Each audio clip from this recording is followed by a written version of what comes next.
Good evening from Largo, Florida. I'm Scott. I'm Avram. And we are here with episode 512 of F5 Live, Refreshing Technology, for November 4th, 2018. This show is a proud part of the Tech Podcast Network. If it's tech, it's here. This week, Apple is expressing multiple personalities, Nintendo is expressing their love for the 3DS, and Netflix is showing some love for movie theaters. Wherever you are and however you're accessing our show, whether it be on social media, Facebook, Instagram, Twitter, Google Plus for now, or on any of the podcatchers and syndication on Apple Podcasts, Google Podcasts, the Podcast Play app in the Windows Store, the myriad of other podcatchers like TuneIn Radio, Spotify, and Stitcher. On what? There's one more. Oh, Livestream. Wow, I don't know how I missed Livestream. On any of our Livestream platforms, such as Livestream.com, Twitch, Mixer, Twitcher? That's something else. Periscope, YouTube Live, and Facebook Live, or of course on our apps, PLUGHITZlive.com/apps. Thank you for making us a part of your day. Like I said, this here is F5 Live, the flagship show on the PLUGHITZ Live family of content. We are live normally Sunday nights at 9 p.m. Eastern. Next week will be a little different. And there are two ways to join us. The first is live while we're live by going to f5live.tv/join us. And there you can chat with us in the studio.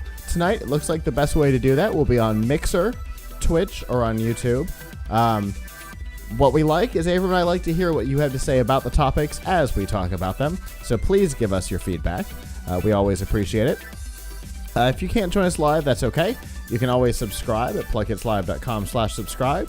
There you'll see this show and all of our others as well, such as The Pilch Point, where we'll be talking about SSDs in a little while, our special events feed, and first looks, and a number of others. With that, Avram, how was your week? Not bad. Pretty decent. Always wish I would have accomplished more, but pretty decent. I had a great Halloween. Love Halloween. Yes. So that's good. And the family had fun for Halloween? Oh, yeah. I really wish you could have Halloween like twice a year. Couldn't we do it sort of like, like one of those trade shows where they have the fall and the spring or something like that? Like once a year is not enough Halloween. Yeah. But isn't that what conventions are for? To supplement like Comic-Con and things like that? Isn't that to supplement that? This is true, but there's other things that are cool about Halloween besides seeing people in costume. Fair enough.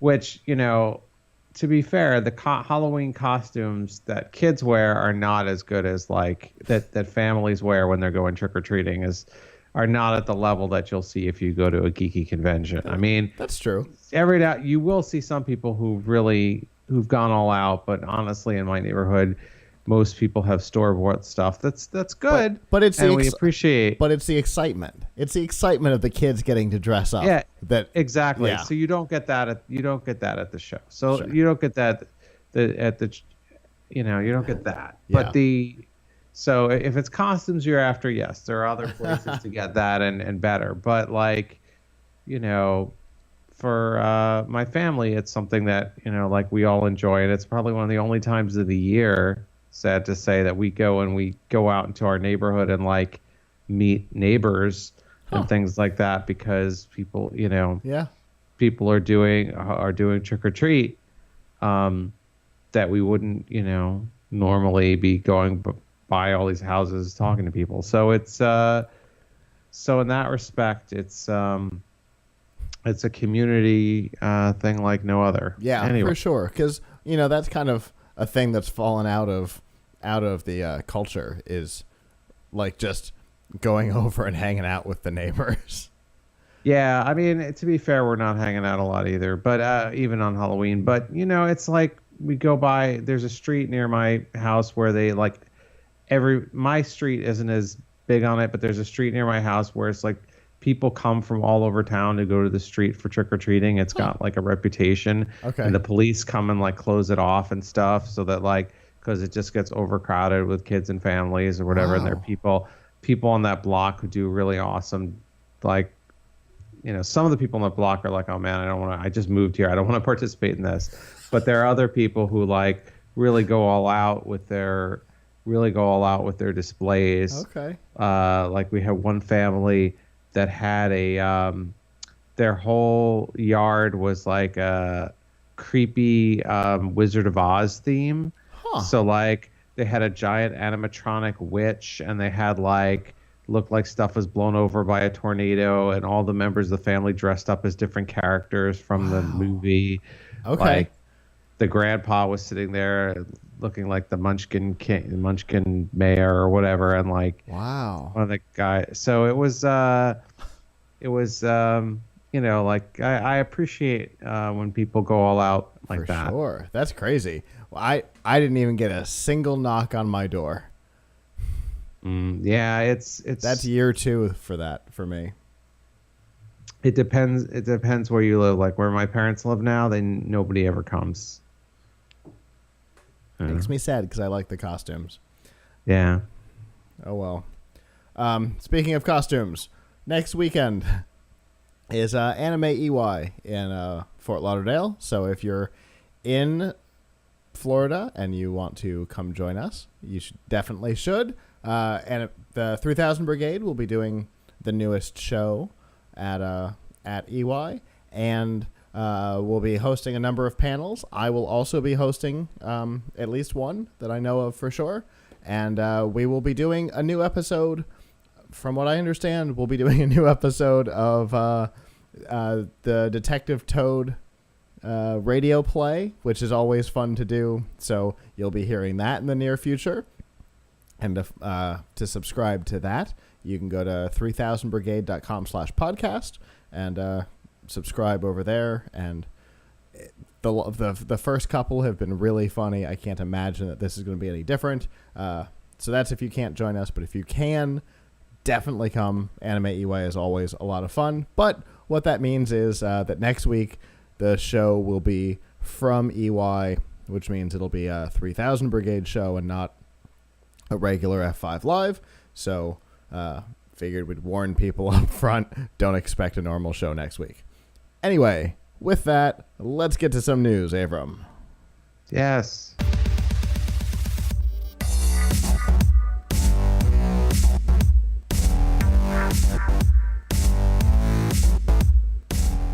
This week's Nifty Gifties on F5 Live is proudly powered by the Microsoft Store. Whether you're looking for a new Surface, a Pro, a laptop, a Surface Book, or one of the Surface Studios, which I love, or you're looking for an Xbox One S, One X, or any number of other products, Bluetooth speakers from JBL and SoundStream, or you're looking for games, software, Samsung phones, VR glasses, Microsoft has them all, and you can find out what deals they have by going to f5live.tv/Microsoft.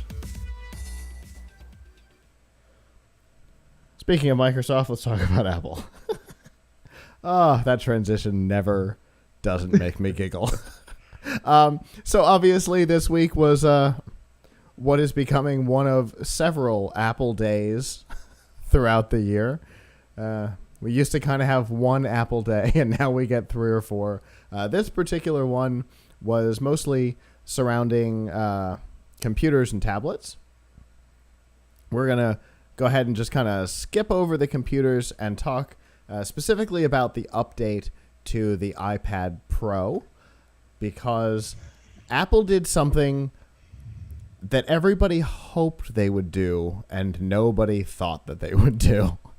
And that was remove the Lightning connector on the iPad Pro and go USB-C, which means that Apple has joined the rest of the industry in implementing a standard connector. Hooray! But not on their phones. No, not on their phones. The divisions don't interact with each other, so iPad Pro versus iPad versus iPhone, they don't really interact back and forth. So it's possible that the iPad got started after it was too late for the iPhone to do it. They may have made the decision too late. We may see it in the future, we may not. But here's the thing. although the iPad Pro has USB-C on it, you cannot hook up external storage. Well, that's really a software limitation, right? Because Yeah. I don't think, well, I remember seeing, although I've never tried them, USB drives that would have like a lightning Yep. connector on them. I've got one. So if that works, why wouldn't Type-C work? It's a fair question. And there's always the possibility, because I think technically Lightning isn't supposed to be able to allow third-party storage either. So it's possible that somebody will find a way around it, which is, I believe, why I have got an SD card reader that connects to the Lightning port sitting on my desk in the office. But officially, they are not supporting external storage. I do know that Apple does have some external storage partners on Lightning. It might just be Apple branded things. I don't remember. But I do know that like they may not currently, but at one point, they did support the idea. They may not now. I don't know. It's kind of strange. Yeah, I mean, one thing that's interesting is can't you dock this iPad, the new iPad Pro? Yes. So that's interesting. Uh-huh. I mean, I heard that they demonstrated some docking capabilities. I'd be curious to see if it works with a standard DisplayLink dock. Mm-hmm. Yeah, it'll be interesting to see if like a company like OWC, right, Otherworld Computing, which I don't think they actually go by that name anymore. I think it's just the letters now. They are very Mac-y. Like the majority of their products are very Apple focused, right down to their storage. And I know they have a partnership with Apple. It would be interesting to see if their docks work versus what maybe who knows dock. You know what I mean? Like, would a Logitech dock work? I don't know. Would an OWC dock work? It's certainly more likely, to have more capabilities that way. Yeah, I mean, it's just interesting to me because, right, so a lot of docks that use DisplayLink technology, which is the leading, unless you're doing sort of USB alt mode, which some of the newer ones do, if you have Windows, Mac, Android, Ubuntu, or other Linuxes, or a Chromebook, you can use one of these docks, and it doesn't have to be made for Mac. Right. I have one I'm using one right now with my PC laptop. So, and the one I have here is a Type-C. So it makes me wonder whether, you would need to have software to support it, or the operating system to support it. But I know that they are talking about I know that they've demonstrated some docking. So I think that's interesting. Also, for sure. But what's most interesting about this is, what does it say about the future of the Lightning port? Right. It says that Apple's going to embrace a standard, which, to Apple's credit, I'm going to give them some credit here. Mm-hmm. They were among the first to embrace Type-C charging. Yeah. When they put it on the MacBook 12-inch. Yeah. And they followed through with that with all of their notebooks. Mm-hmm. Including, although I don't know, can you even do it with the Pro? Because I think the Pro, it needs more than 100 watts. So I don't know. Anyway, they followed through with it, right? And on everything now except for the phone. Right. Now, it's a pretty big deal. We're officially at that point where I don't remember if the rest of the iPads went C or if it was just the Pro. But, we have, in the grand scheme of their product line, very few active SKUs left that are not C.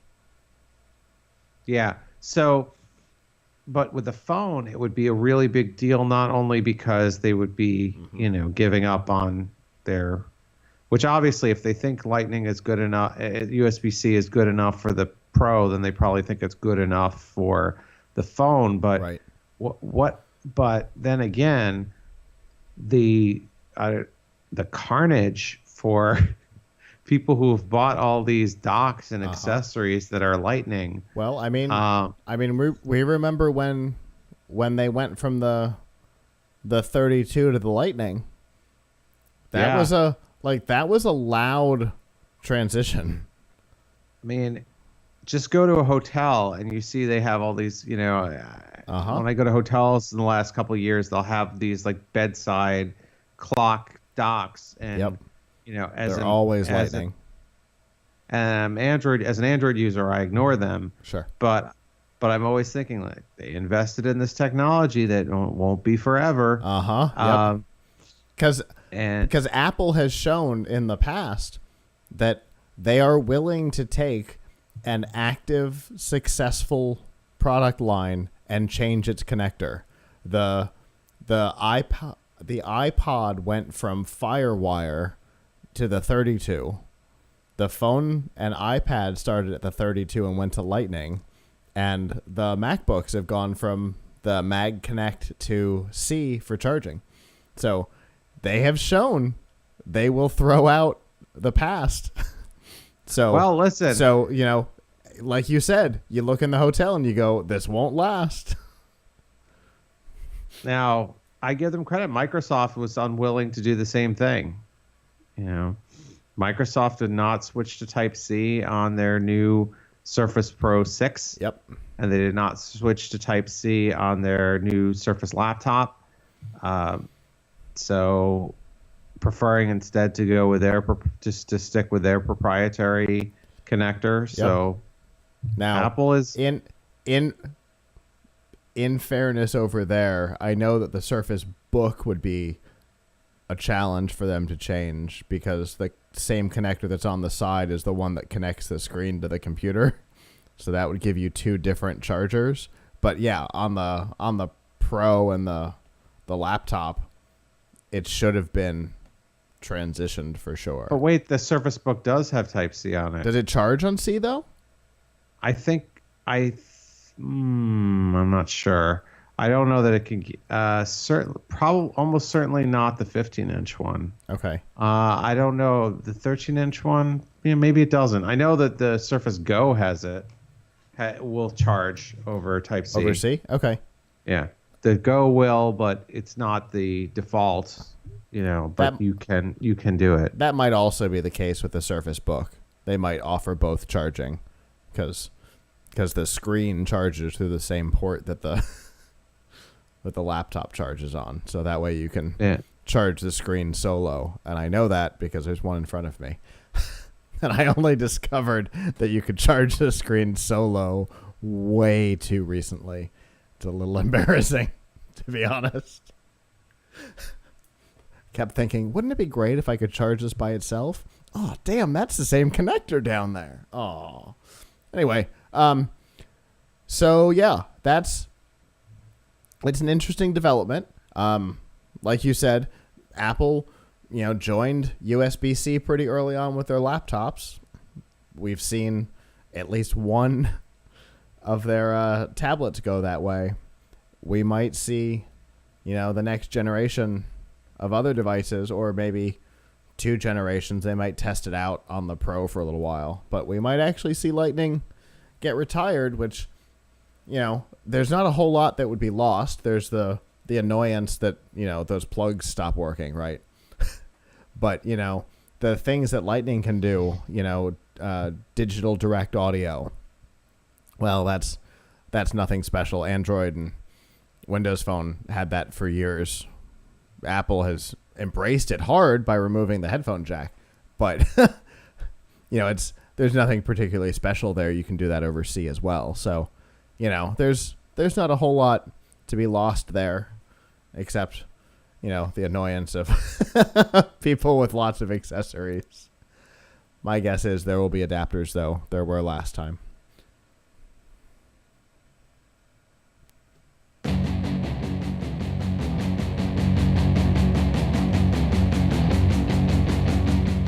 This week's Pilch Point with Avram Pilch is proudly powered by Newegg. Whether you're looking to build a new computer or upgrade an existing one, Newegg has all of the pieces that you need, from RAM and power supplies to hard drives, SSDs, and a whole lot more. And they offer daily deals. In fact, today's daily deal is a 3 terabyte external hard drive for $99 from Toshiba. I've used that drive. It's not a bad one, and it's a pretty good price for it. But the deals change every day, and it's not necessarily always computer parts. Sometimes they surprise us and put a mini fridge or whatever the thing was last week that surprised me. So to find out what deals they have and to browse the entire catalog, you can go to pilchpoint.live/Newegg. So, on the hard drive topic, Avram, we've got some stuff to talk about. Yes, don't buy hard drive. Fair enough. No, I mean, it's fine to buy a hard drive for backup, for an external hard drive for backup. But we've been talking for years. I've been talking for years, evangelizing for years about SSDs. At this point, I think actually it started, even on inexpensive computers, we're seeing a lot of SSDs. But of course, the big drawback for a lot of people is, wow, it still costs quite a bit to get a reasonably sized SSD. Perhaps not for much longer. Prices are dropping dramatically. And according to some reports, we're going to see SSD prices drop by even maybe 50% more in 2019. Wow. Now, this is in a marketplace where we're also expecting the prices of, now, I don't know if this is really priced in, but we're also expecting the prices of a lot of components to go up this month and again in January because of in the United States anyway, because of the effect of tariffs on imports of things that were built in China, which a lot of components are. But you don't have to wait till 2019. This month, obviously, we're in the full swing of holiday shopping season, Black Friday time frame, and we're going to see some incredible deals. So my colleague Matt Safford wrote a great article that we have on the homepage of tomshardware.com right now called "How to Tell an SSD Deal from a Solid State Dud." So, it's important to know when you're shopping for anything, when you see that something is on sale, that doesn't mean that it is the best price that you can get, or that it is a particularly good price relative to what it usually goes for. A lot of companies put things on sale, and then the sale price is actually worse than the regular price, or what one company's sale price is, it just makes it have parity with another company's site's regular price, everyday price. So anyway, here's a few tips to keep in mind. First of all, you want to look at the price history of the drive that you think, if you see a drive you think it might be a great deal on sale, it's good to look at the price history. Now, how do you see the price history? If something is on,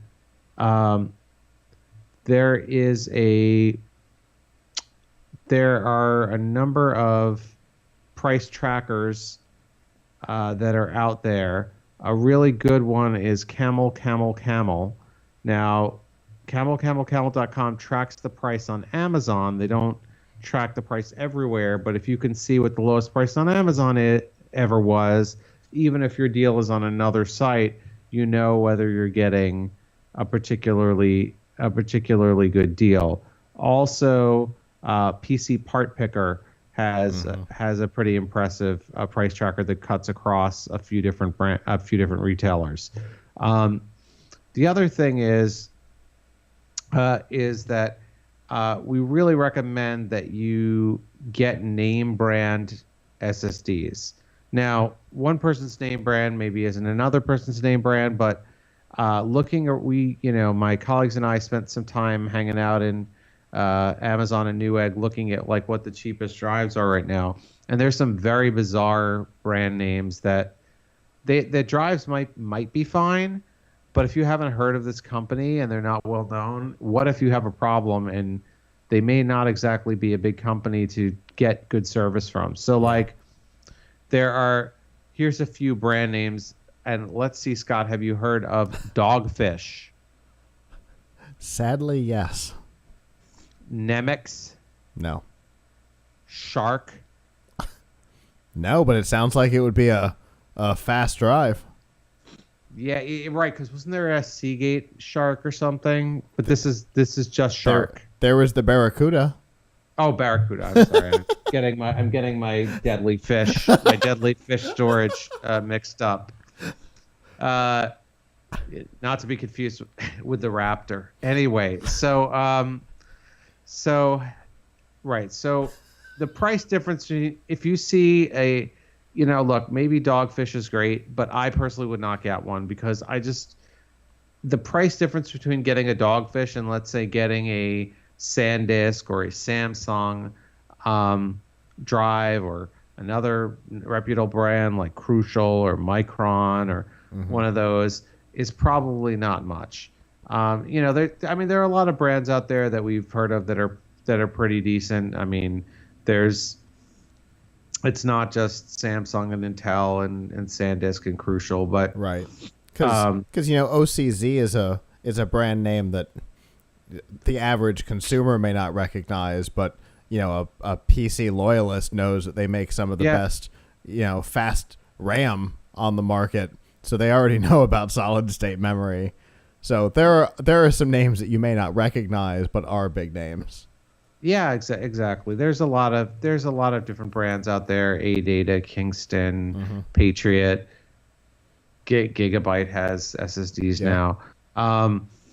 But anyway, so you just want to make sure that you're getting a name brand. The other thing is, at this point in the history of SSDs, it simply doesn't pay for you to get like a 128 gigabyte drive. Right. You can already get a 128 gigabyte drive for like under $30. Now that's great. That feels great for those of us who remember people paying like $1,000 for a 64 gigabyte drive a few years ago. Yes. But 128, honestly, it's not enough.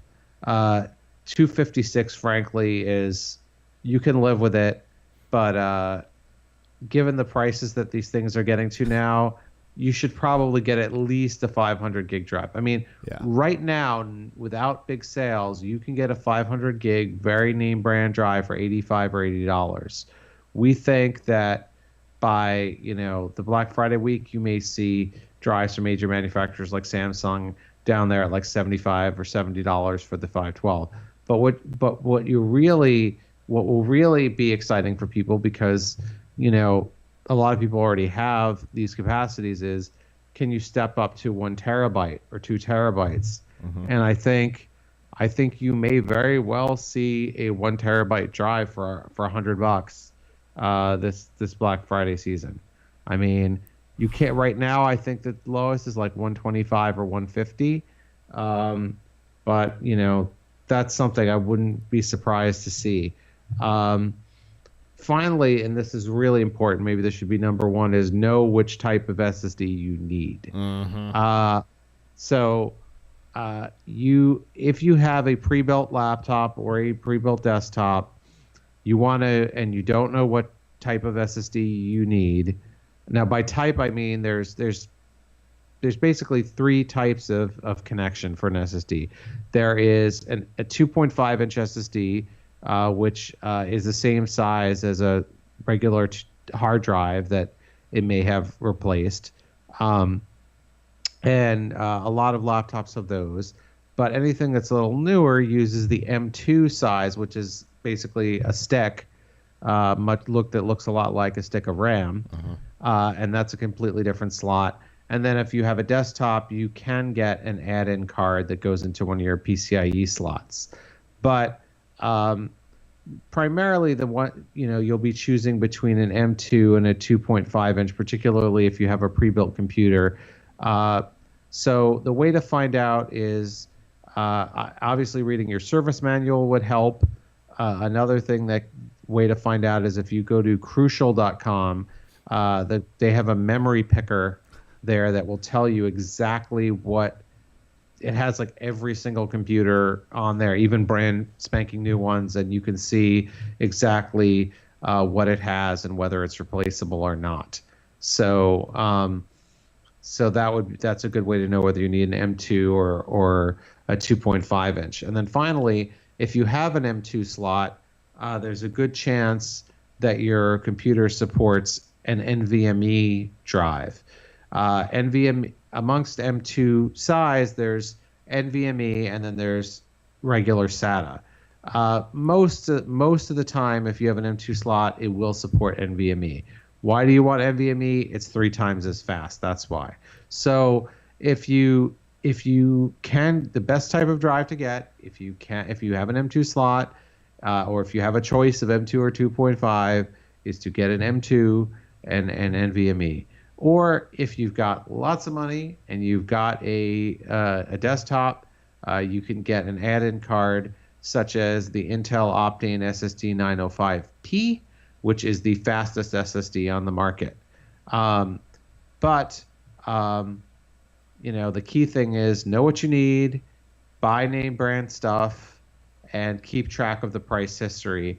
And this month you should be able to find. I'm going to say you'll probably be able to find a name brand 512 or 500 gig drive for $75 or $70. You'll on sale soon enough, and you'll probably be able to find a 1 terabyte for around $100 soon enough. Hearing that sentence out loud sounds insane to those of us who have been following it for a long time. You know what I mean? Because like you said, I remember, a fairly small drive being 4 digits not that long ago. So, that's great. That's great. This is one of the few areas in life where there actually has been progress in my lifetime. I mean, powerful technology does keep getting cheaper. What was expensive stuff a few years ago is cheap now and commonplace. And, what was considered a big deal is a small deal now. I mean, getting back to my Raspberry Pi hobby, you can get a Raspberry Pi Zero W for $5, right? Yeah. That, by today's standards, it's a single core computer. It's not very fast, but it has Wi-Fi and it can run a windowed operating system. Mm-hmm. That means that it is infinitely better than, say, a top of the line $3,000 computer from 1992. True. Or even 1995, let's say. It is infinitely better than a $5 computer today is. You would have paid $10,000 for it. You would have and not been able to get it 22 years ago. So yeah, for sure. I know we talked long ago that we had somebody on the show who had bought a 32 megabyte SD card for his SanDisk Sansa MP3 player for like $219 because it tripled the amount of storage that the thing had. Listen, we've all been there. Absolutely. Tomorrow it'll be not tomorrow. Today's 1 terabyte SSD will be nothing. I mean, we're all just we know this now. Yeah, but absolutely. You also know that when you're an early adopter, you got to pay to get. Sometimes you got to pay to get the use of the things that you need, because your life isn't forever. So you can't. So what you pay for when you're paying for stuff is you pay for the time that you have with it. And so if I told you now that 5 years from now you'll be able to get a much better VR headset than the HTC Vive for $200, but you want to play VR games, that shouldn't stop you from getting it today. Yeah, for sure. It's just, things get downcycled, right? We've talked about that before. I've got a formerly $1,400 original Surface Pro sitting over here. That's what powers the chat room. Yeah. And my SSD experience is early on, I bought a drive. I spent some money on it as my system drive for my main editing computer, and today that drive serves as the Adobe Scratch disk. At least you're still using it. Indeed. But it has definitely been downcycled in its life purpose. But anyway, you said that the full list is available now? Yeah, so check out the homepage of tomshardware.com, and you can see our article on how to tell an SSD deal from an SSDud. And we also have an article about how to do the same with graphics cards. Ooh. Wow. That's obviously that's a complicated area of conversation. The graphics cards are all kinds of bizarre. Yes, we could talk about that for a long time. Yeah, but for sure. there are deals, and probably will be deals for a while, on older graphics cards. Obviously, there's no deals on the new NVIDIA cards. Fair enough. Well, obviously, always appreciate hearing those buying guides, because they, even being in the industry, sometimes, hearing that stuff is very helpful. So, as always, Avram, thank you for that.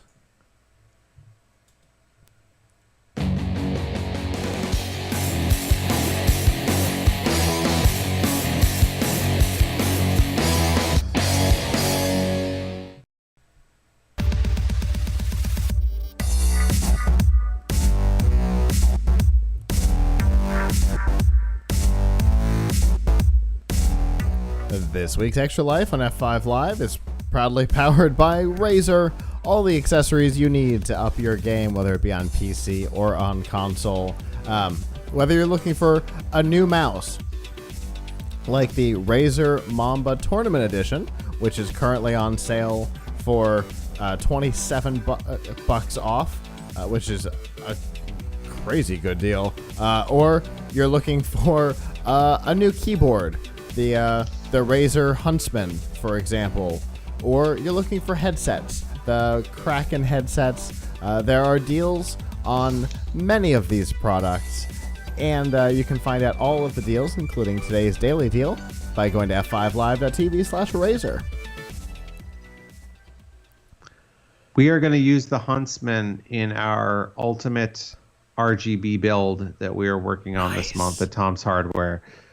Just throwing that out there, because it is the only and if anyone's in the chat room, we're still looking for ideas for parts that other people recommend for our ultimate RGB battle station. But we are putting together an ultimate RGB battle station that is not only a computer that we're building with a slew of with every possible RGB component, but all the peripherals around that, including hopefully the desk and the chair.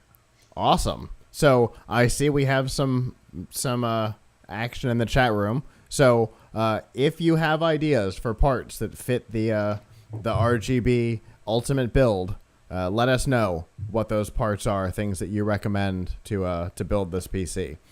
But let's talk about Nintendo. Obviously, we know that Nintendo is all about the Switch right now. It is one of their faster selling consoles, and it hit a milestone recently that was, I think, their second, or I think the second fastest they've ever gotten to 6 million consoles or something like that. But as it turns out, Nintendo has not forgotten about their other hardware, including the 3DS family of products.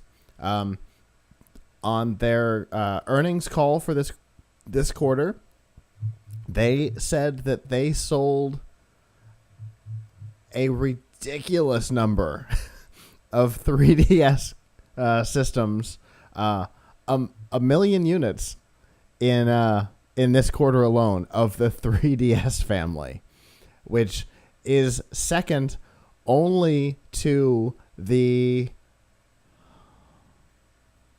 I don't remember what it was now. I think I saw that it was the original Game Boy, maybe the original Wii, that had sold 2 million in this same quarter, 8 years into its existence. But other than that, it's one of their best-selling long-running consoles, and they have said that they are going to stay committed to the hardware because clearly gamers like it.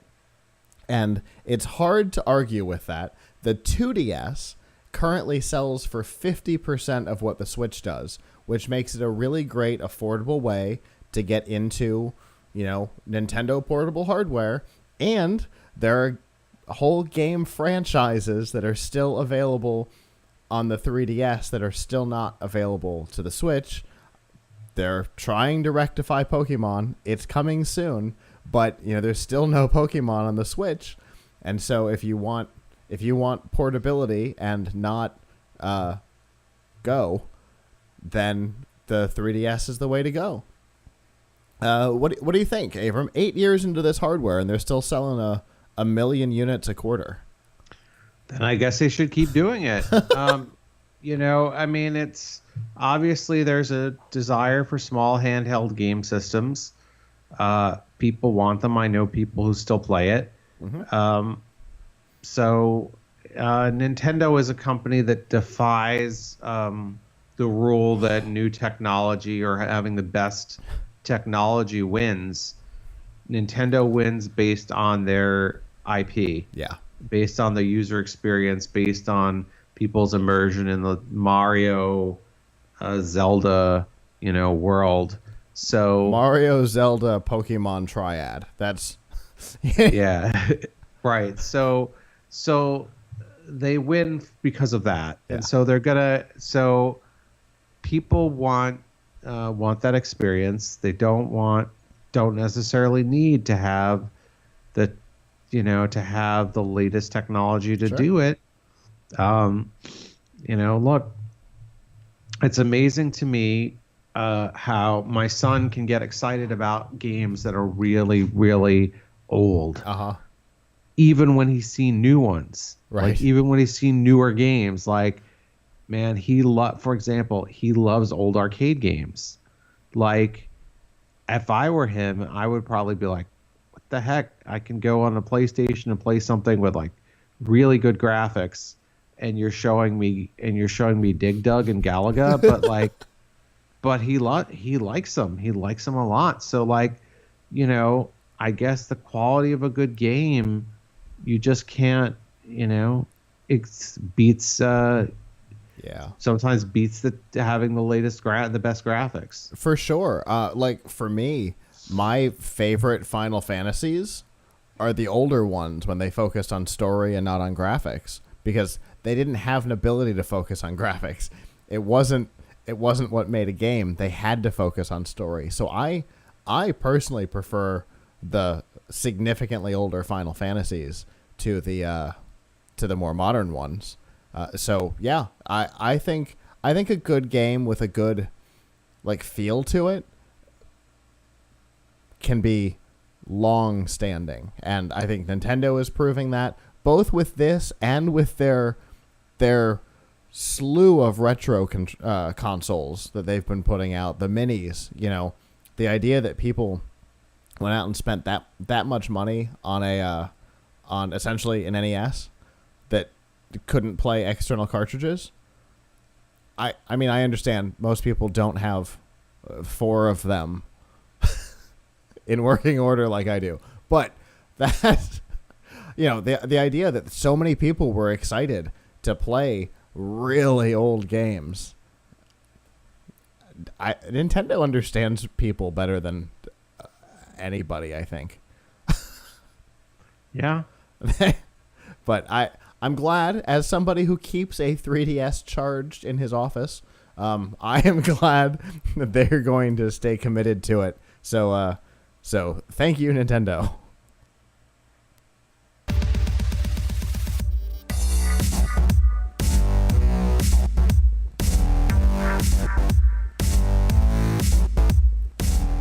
This week's news from the tubes and F5 Live is proudly powered by Riff Tracks. Make fun of movies or let these guys do it for you. Mike Nelson, Bill Corbett, and Kevin Murphy, the former stars of Mystery Science Theater 3000, are back and doing what they do best, making great commentaries for Hollywood blockbusters and B-movie oddities like Trucker's Woman.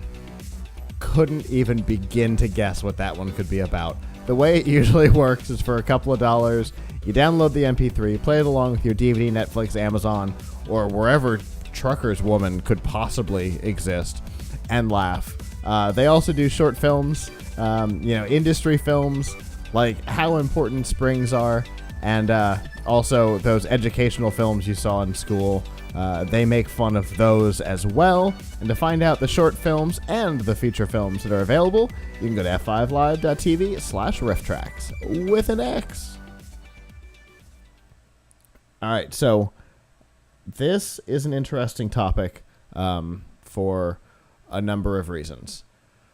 This week, and something interesting happened at Google, where as many as I think I read as many as 9 or 10,000 of their employees walked out. Employees and contractors, to be fair, walked out of the job because of information regarding a number of fairly high-ranking former executives who were quietly escorted out of the company and given severance packages over the last decade after credible sexual harassment claims were made against them. And employees and contractors believe that Google mishandled all of it, which seems like a fairly reasonable assertion. And so employees got together at, I believe I saw 50 different Google campuses across the globe to discuss their personal experiences within the organization.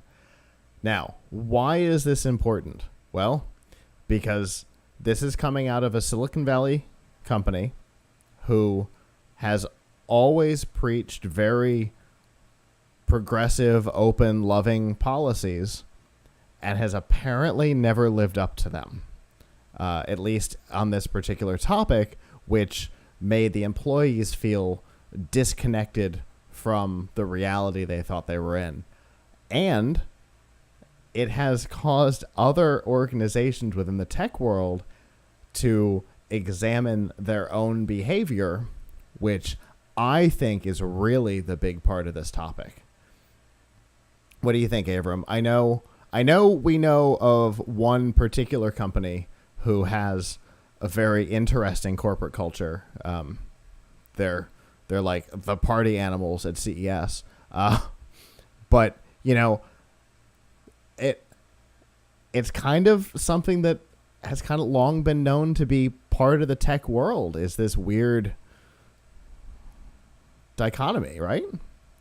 I don't know. I mean, maybe I'm just not up working at the coolest places or whatever, but Like it's not long been known to me that like, that there was a lot of sexual harassment going around. I mean, Okay. I think, that some people at some companies like, party and like to party and have a good time, but I don't think that that's the same thing as sexually harassing people in the workplace. So, Well, that's true. But I mean, even a company like Microsoft made the mistake of hiring a company to put on a party in Miami, I think, and the company ended up hiring strippers for the event, not thinking that Microsoft would have any problem with it. Of course they did, but that I mean, that's a problem too, but the problem that we're talking about at Google is not a problem of a company that has wild parties. It's a problem of a company that had legitimate complaints of sexual harassment against male employees and didn't handle them properly. And kept it quiet. Keeping it quiet is part of it, and then not properly disciplining the people who were doing the harassing. Golden parachuting them out.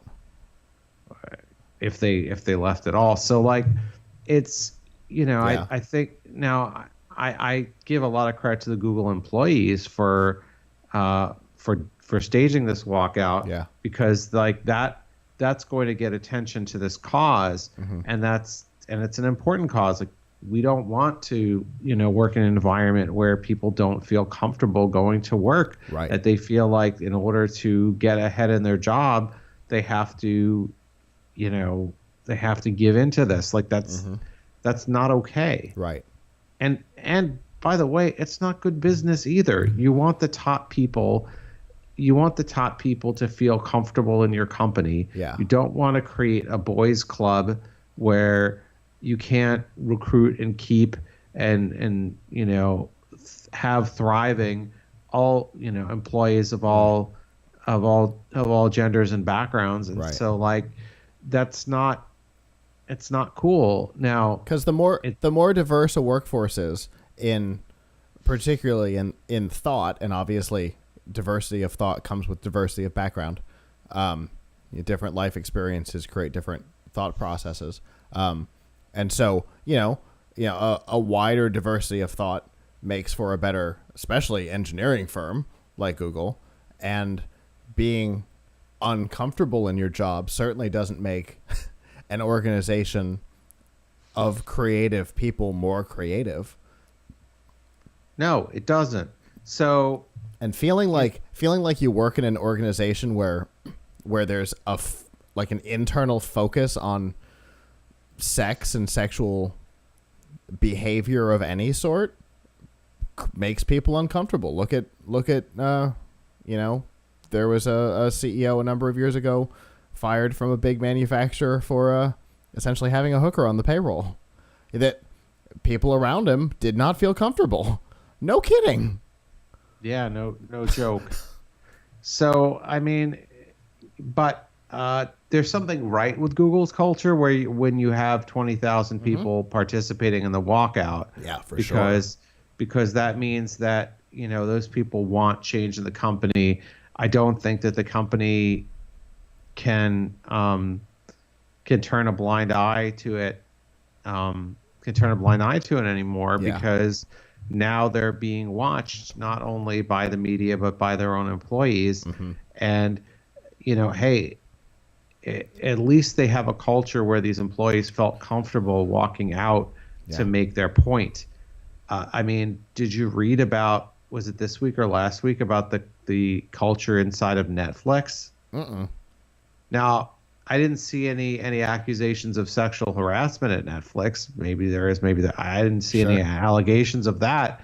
But there was some story that made it sound like Netflix is the worst place on earth to work. Wow. There is this thing about how you can get fired if you don't fire enough of your subordinates.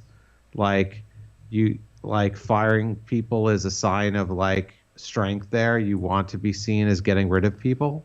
Oh, so they've followed the Motorola School of Management. So, I feel like when you're in a culture that is like constantly like ruling with fear like that, that it's probably harder for people to speak up about the working conditions. Because all that's you feel like all that's gonna happen is that you're gonna get yelled at more. You're gonna get fired or whatever. So in the bad days in the last couple of years of Radio Shack, that was the environment that inevitably closed that company up. Was, ruling with an iron fist from above, and nobody in the field's opinion or knowledge mattered, which is a creation of fear from above, and all of a sudden people stop doing their best work. Yeah, because nothing's good enough to not get yelled at about. So why try? Yeah. So that's, so I think it's great that the employees walked out, but obviously it's indicative that Google needs to clean up its act. Now, and in fairness, take these things seriously. In fairness, in Google's defense, over the last 10 years that this story from the New York Times takes place, that prompted all of this, there has been a major corporate shakeup, and very few of the higher ups are around anymore. The original, the founders have come back and kind of taken over since kind of the dip in Google's culture.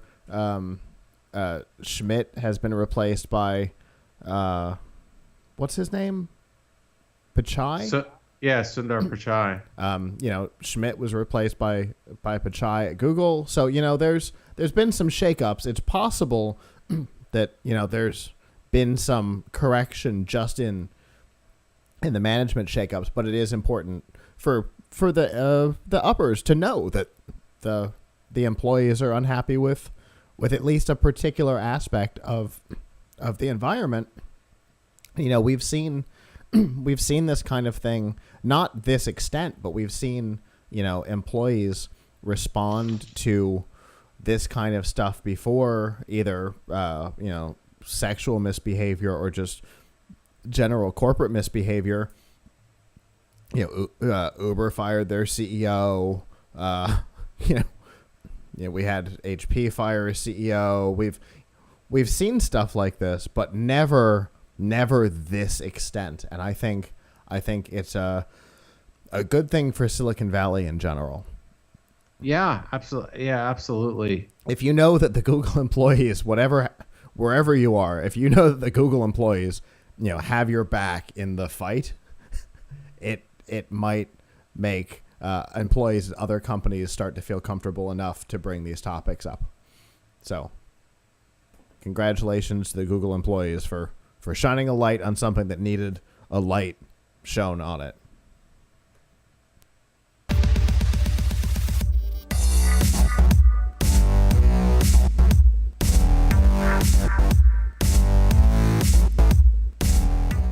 This week's DRM Not Included in F5 Live is proudly powered by Amazon Prime. You get free shipping, sometimes same day, sometimes 2 hour, but what you may not know is some of the other benefits you get. Amazon Prime Music, several million tracks available to stream for free as part of your subscription. Amazon Prime Video, which Avram and I talk about all the time. All kinds of content. There's a new series with Sandra Bullock. They're going all out with their original content, and they have a bunch of licensed content, TV, movies, documentaries, all kinds of stuff. My current favorite, Twitch Prime. You get free games every month, plus a free Twitch subscription to use on any channel you want. You can use it on PLUGHITZ Live if you'd like, or you can go support another streamer with your free subscription.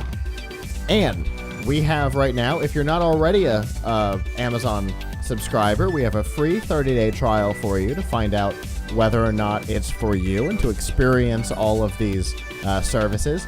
And if you're already a subscriber, we have a list of our favorite features and direct links so you can get to them easily. by going to f5live.tv/prime. Now, if there was any doubt that there's a lot of focus on streaming, that promo should have put that to rest for you. With Amazon having both music and video streaming, we know that Netflix and Hulu are huge players in this, and I think Avram and I have been talking over the last couple of months. It seems like every week or two we're talking about another company getting involved with another streaming service, for better or worse. Netflix, king of the mountain. There's no question about that. They have had an interesting relationship with traditional distribution, though. Movie theaters, their policy has been, if we're going to put something in a theater, it's going to be day and date delivery, which means it'll be in the theater and on Netflix at the same time. Obviously, movie theaters don't like that because it gives less incentive for people to go see the thing in the theater if you can, dress how you want and sit on your already comfortable couch and watch it at home. So Netflix has been very adamant for a number of years that they want to continue day and date delivery.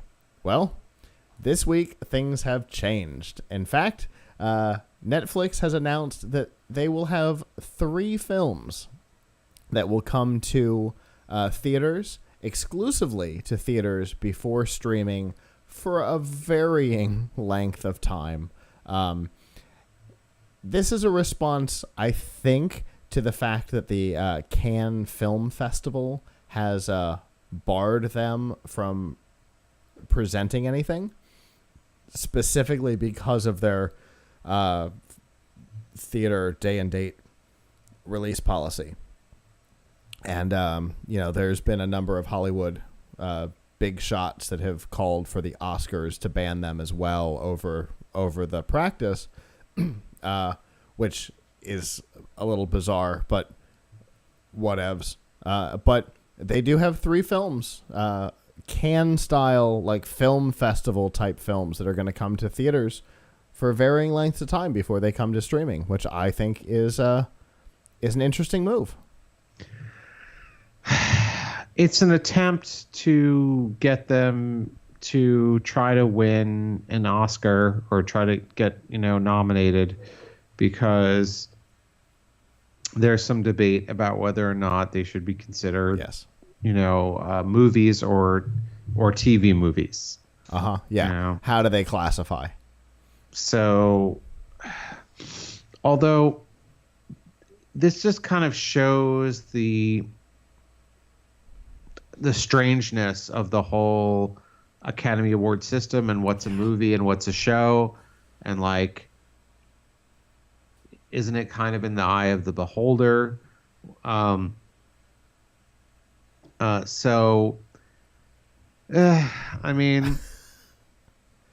think obviously they want the prestige of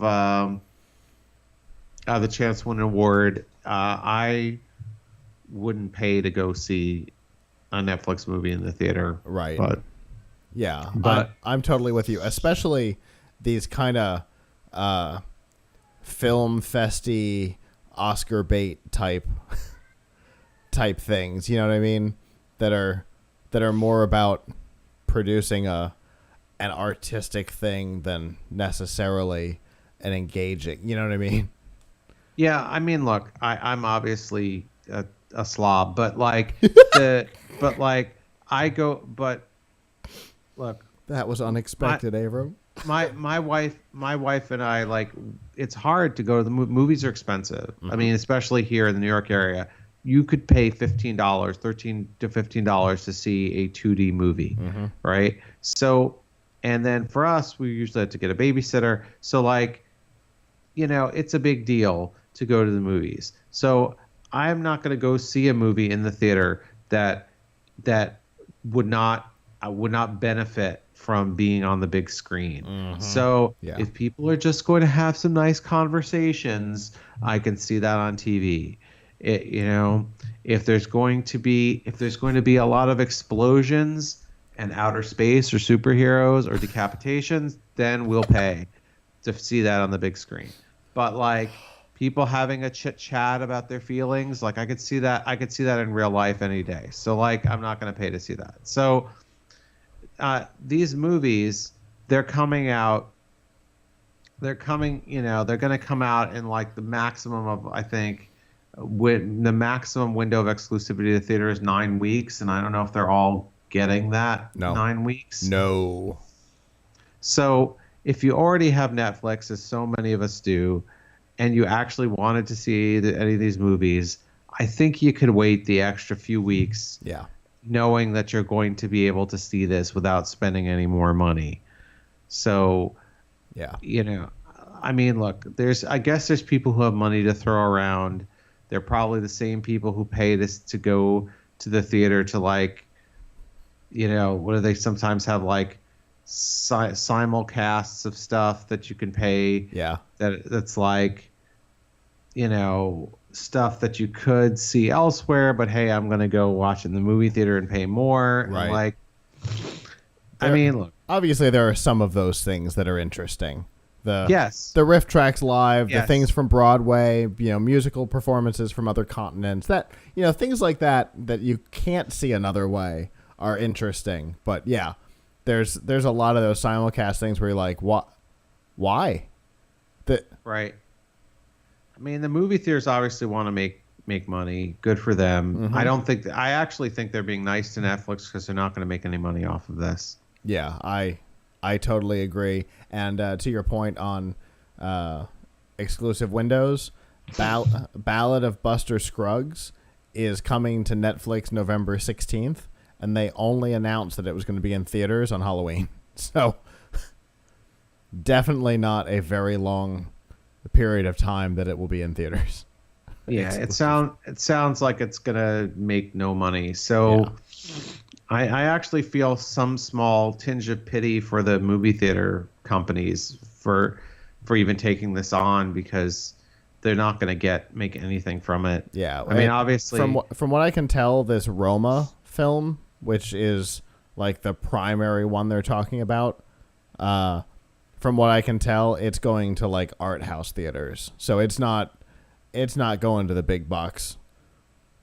AMC is not going to be showing this. It looks like it's going to be the art house kind of theaters.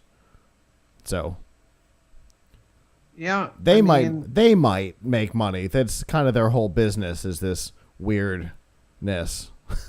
Yeah, to be fair, I mean, there's a place for that you want to go. When I was in the city and I was living in the city and I was younger and could just go out for a night out and stuff, then I'd go to see movies at the art house theater. So there's definitely an audience for it. So, some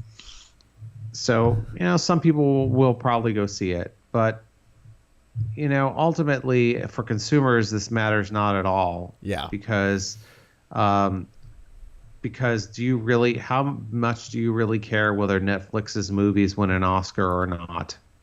I don't care at all. I can't even bring myself to watch awards things. I know that some people get like super excited about it. I don't understand it.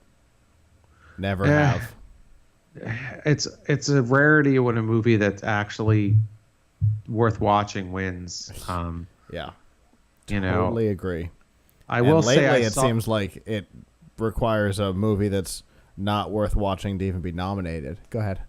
Yeah, I mean, I will say Shape of Water was pretty good. Like I saw it after it won, but that was actually the kind of movie that I would watch. So okay. But I thought Get Out got robbed. Anyway, but yeah, I mean, who cares? I mean, I know the Academy snubbed Will Smith for his great performance in Bright, but I think we'll live. Yeah, I don't think it's gonna change my week at all. I do have to say, explosions in space, superheroes, and decapitations. One of these things is not like the others. Well, I just mean like I know. It was just so funny.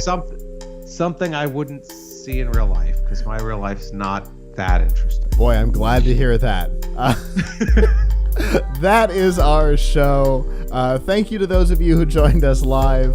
F5live.tv/join us, normally on Sunday nights at 9 p.m. Eastern. You can chat with us in the studio. If you didn't join us live, that's okay. PLUGHITZlive.com/subscribe. You can see all of our shows there. This one and the Pilch Point and a number of others. A reminder that next week is Anime EY. If you're going to be in the Fort Lauderdale area, definitely come and hang out with us. It's going to be a tremendous amount of fun. 3000 Brigade show, 3000 Brigade panels, a PLUGHITZ Live panel, and we'll film a show at some point from somewhere. No telling when or where. So definitely follow us on social media to find out when that will happen. And with that, on behalf of the staff that's not here, I'm Scott. I'm Avram. And I will see you guys back next week. And Avram should see you back in 2 weeks. Ciao.